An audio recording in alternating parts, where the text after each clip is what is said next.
ഇപ്പോൾ പലതരം ലഹരികൾ നമ്മുടെ സമൂഹത്തിൽ വന്നുകൊണ്ടിരിക്കുകയാണ്. MDMA ഉണ്ട്, LSD ഉണ്ട്, അതുപോലെ വീര്യം കൂടിയ ഒരുപാട് ലഹരി പദാർത്ഥങ്ങൾ ലോകത്തിൻ്റെ നാനാഭാഗത്തു നിന്നും വരികയാണ്. ലോകത്ത് ഗോൾഡൻ ക്രസൻറ്റ് എന്ന് പറയുന്ന 3 രാജ്യങ്ങൾ ലഹരി ഉൽപ്പാദിപ്പിക്കുന്ന രാജ്യങ്ങളാണ്. അതിലൊന്ന് പാകിസ്ഥാൻ, രണ്ടാമത് അഫ്ഗാനിസ്ഥാൻ, 3 ഇറാൻ എന്ന് പറയുന്ന, ഇത് 3ഉം ഗോൾഡൻ ക്രസൻറ്റ് എന്ന് പറയുന്ന രാജ്യങ്ങളാണ്.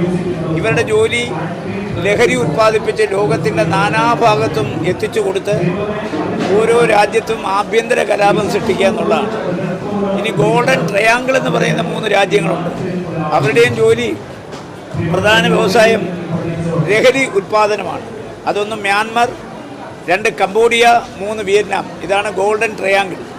ഈ രാജ്യങ്ങളാണ് ലോകത്തിൻ്റെ നാനാഭാഗത്തേക്കും ലഹരി എത്തിക്കുന്നത്. അപ്പോൾ കടൽമാർഗം വരും, വായുമാർഗം വരും, കരമാർഗം വരും. ഇതൊക്കെ തടയണമെന്നുണ്ടെങ്കിൽ നമുക്കിതിനെതിരെയുള്ള ഒരു പോരാട്ടം ആവശ്യമാണ്. ചൈന ഒരു കാലത്ത് നശിച്ചത് ലഹരിയിലൂടെയാണ്.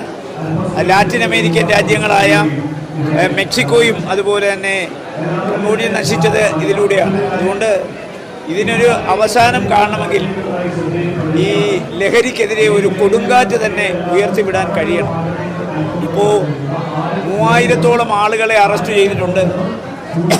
10 കോടിയോളം ലഹരി വസ്തുക്കൾ പിടിച്ചെടുത്തിട്ടുണ്ട്.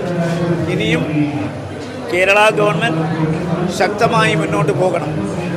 മറ്റൊരു കാര്യം, ഇപ്പോൾ ലഹരിയുമായി ബന്ധപ്പെട്ട് വലിയ രീതിയിലുള്ള ക്യാമ്പയിനുകൾ സർക്കാർ മുന്നോട്ടേക്ക് വയ്ക്കുന്നു. അത്തരത്തിലുള്ള പ്രചരണ പരിപാടികൾ, അത്തരത്തിലുള്ള ക്യാമ്പയിനുകൾ, ആ രീതിയിലുള്ള ഡ്രൈവുകൾ അടക്കം നടത്തിക്കൊണ്ടിരിക്കുന്ന സമയത്ത് സംസ്ഥാനത്ത് വീര്യം കുറഞ്ഞ മദ്യത്തിന് നികുതി കുറയുന്നു എന്നുള്ള ഒരു ചർച്ച ഉയർന്നു വരികയാണ്. അപ്പോൾ അതിനെങ്ങനെ നോക്കിയാണ്?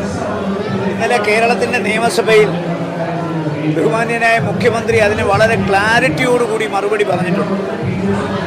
മദ്യവുമായി ബന്ധപ്പെട്ട് നയപരമായ തീരുമാനങ്ങൾ എടുക്കേണ്ടത് കേരളത്തിലെ ഭരണത്തിന് നേതൃത്വം കൊടുക്കുന്ന കോൺഗ്രസ് പാർട്ടിയാണ്. രണ്ടാമത്, കോൺഗ്രസ് പാർട്ടി നയപരമായ ഒരു തീരുമാനമെടുത്താൽ അത് UDF-ൽ ചർച്ച ചെയ്ത് അത് അംഗീകരിക്കണം. മുഖ്യമന്ത്രി പറഞ്ഞു, ഞാൻ ചില പ്രഖ്യാപനങ്ങൾ നടത്തി, ആ പ്രഖ്യാപനങ്ങൾ കോൺഗ്രസിൻ്റെ ഔദ്യോഗിക തലത്തിൽ ചർച്ച ചെയ്യും, UDF ചർച്ച ചെയ്യും. UDF-ഉം കോൺഗ്രസും ഇത് വേണ്ട എന്ന് തീരുമാനിച്ചാൽ എനിക്ക് യാതൊരു ബുദ്ധിമുട്ടുമില്ല അതില്ലാതാക്കാൻ. അതുകൊണ്ട് വളരെ വ്യക്തമായി മുഖ്യമന്ത്രി ഇന്നലെ പറഞ്ഞിട്ടുണ്ട്. അതിനകത്ത് ഇനിയൊരു സംശയം ആർക്കും ആവശ്യമില്ല. അല്ല, അതിൻ്റെ പ്രത്യേകത ആദ്യം തിരിച്ചറിഞ്ഞില്ല. ഈ വീര്യം കുറഞ്ഞ മദ്യത്തിൻ്റെ നികുതി ഉണ്ടാകുന്ന പ്രത്യേകത മനസ്സിലാക്കിയില്ലേ? അത് പാർട്ടി ചർച്ച ചെയ്തില്ലേ? അങ്ങനെയുള്ള അല്ല, കേരളം കഴിഞ്ഞ 10 വർഷക്കാലമായി ഇടതുപക്ഷ ജനാധിപത്യ മുന്നണിയാണല്ലോ ഭരിച്ചത്. അവരാണല്ലോ വീര്യം കുറഞ്ഞ മദ്യം ഉത്പാദിപ്പിക്കാനും അത് വിതരണം ചെയ്യാനും തീരുമാനമെടുത്തത്. ആ തീരുമാനം ഇംപ്ലിമെൻ്റ് ചെയ്യുന്ന സമയമായപ്പോൾ തെരഞ്ഞെടുപ്പ് വന്നു. അവർക്കത് ഇംപ്ലിമെൻ്റ് ചെയ്യാൻ പറ്റിയില്ലെന്നുള്ളേ ഉള്ളൂ. അത് കഴിഞ്ഞ ഗവൺമെൻറ് തുടർച്ചയാണ് ഈ ഗവൺമെൻറ്. സ്വാഭാവികമായി അവസാനം അവരെടുത്ത തീരുമാനം പിന്നെ ഒരു കൂടിയാലോചനകൾക്ക് വിധേയമാകാതെ മുഖ്യമന്ത്രി പ്രഖ്യാപിച്ചു. അതിൻ്റെ പല കോണുകളിൽ നിന്നും അതിൻ്റെ എതിർപ്പുകൾ ഉയർന്നു വന്നു. അത് അദ്ദേഹം മനസ്സിലാക്കി. അദ്ദേഹം വളരെ വ്യക്തമായി സൂചിപ്പിച്ചിട്ടുണ്ട്, ഇനി പാർട്ടിക്കകത്തും മുന്നണിക്കകത്തും ചർച്ച ചെയ്തെടുക്കുന്ന തീരുമാനം മാത്രമേ മദ്യത്തിൻ്റെ കാര്യത്തിൽ കേരളത്തിൽ നടപ്പിലാക്കൂ. അത് തീരുമാനം പിൻവലിക്കേണ്ടത് തന്നെയല്ല. മുസ്ലിം ലീഗൊക്കെ പരസ്യമായി അതിനെതിരെ നിലപാടുമായി രംഗത്ത് വന്നിട്ടുണ്ട്. അല്ല, കോൺഗ്രസും മുസ്ലിം ലീഗും ഒക്കെ മുന്നണിക്കകത്താണല്ലോ ഈ അഭിപ്രായം പറയേണ്ടത്, പുറത്തല്ലല്ലോ.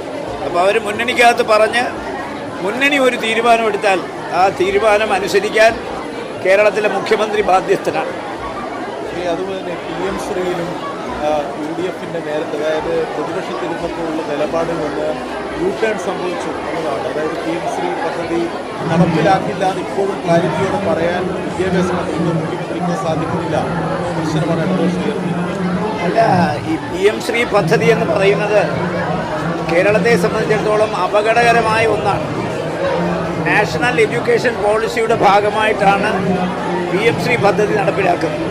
അപ്പോൾ PMC-യുമായി ബന്ധപ്പെട്ട് national council research training centre കുറേ തീരുമാനങ്ങൾ എടുത്തിട്ടുണ്ട്. ആ തീരുമാനങ്ങളൊക്കെ നമ്മുടെ സംസ്ഥാനത്തിനും ഭാവി തലമുറയ്ക്കും അപകടകരമായ തീരുമാനങ്ങളാണ്.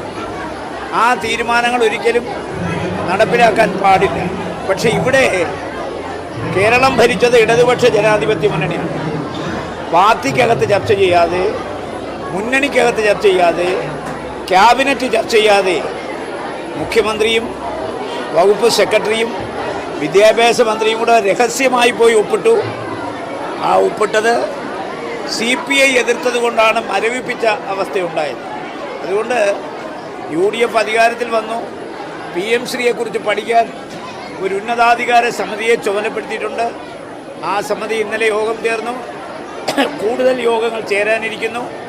ആ സമിതിയുടെ തീരുമാനം എന്താണോ ആ തീരുമാനത്തിൻ്റെ അടിസ്ഥാനത്തിൽ മാത്രമേ PM ശ്രീയിൽ കേരള ഗവൺമെൻറ്റിന് ഒപ്പുവയ്ക്കൂ.